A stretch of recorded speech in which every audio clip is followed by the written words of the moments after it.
Social media has become such a huge part of our everyday lives. It has grown from a simple way to connect with old friends to a place where you can share, post, and send all kinds of information all over the world instantly.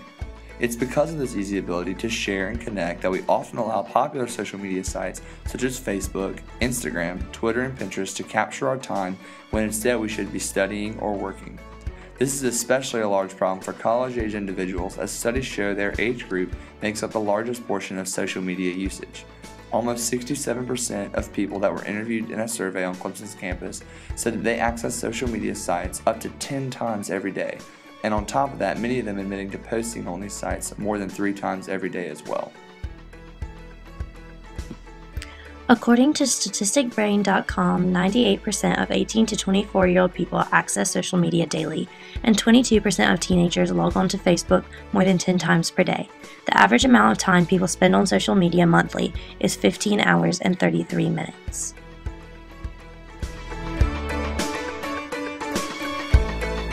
Well, Instagram is probably 5 times a day.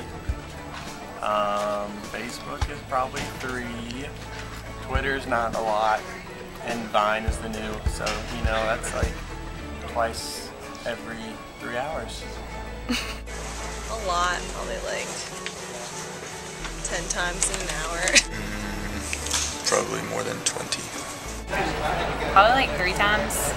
Whenever like I have like a little bit of free time and I grab my computer, that's probably what I go for. I probably check like in the morning and then at night. I don't really have time during the day. Or in a boarding class. See, I check a lot during the day, like in class when I'm bored. Or on the way to class. So I would say like 5 or 6 times a day. Probably get out like 8 times a day. Probably more than 10, honestly. I'd say every time I open my laptop, I go to Facebook first, so I've that about 10, 15 times a day. But that's about like 10 seconds period, so it doesn't count. Twitter maybe. I'd say I agree. A lot. 20, 30 times. Or about twice a day. Pretty often. I'd say a lot. Like, probably like 3 or 4. Well, no, more than that. I don't know. It depends. It depends on how much work I have to do. In a study done by psychologist Jenna Roy, an interviewed student at Carleton University said, "I think it is a really big problem for me because I set aside time for a break period, and it seems to get extended because of Facebook. I'll take a break and get absorbed into it, so my 15-minute break turns into an hour gone by, and that is where it becomes a problem. Time flies on the internet, and it is not a cognitive process. I don't think about it."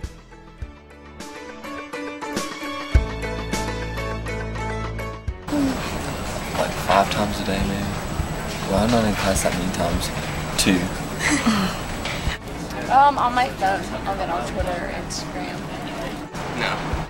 I'd rather pay attention and actually take notes. Yeah, as a break. Only physics. Yeah, physics. Shout out to Dr. Tay. I try not to get on Facebook. I get on Pinterest a lot during class. Not a lot. Usually when I'm walking to class or when I'm eating. So I'm trying to focus and learn, okay? Sometimes I try not to because I can't focus as well. I do. Not usually. I do. Yes, for a little break. Let's just say I get behind a lot when I look at my phone. I lose track of what we're talking about in class, so it affects it a lot. Probably I could get a lot more done if I didn't get on there. It doesn't help it, but I wouldn't say it's a huge hindrance. Why? I don't pay attention at all when I'm on. It just depends class. Some classes I sleep in, so not really much then, but it can affect me. Chemistry's the worst. Oh, definitely. I'm so distracted. Yeah. I can't do homework on Facebook.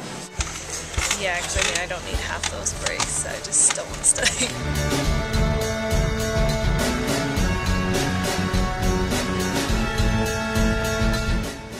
So let's talk about the why. Why is this such an important issue?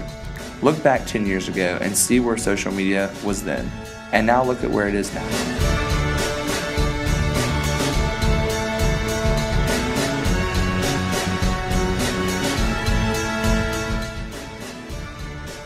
People are more connected, have much more information, more distractions, and are more focused on what people are saying about them online instead of listening to someone talking to them 5 feet away.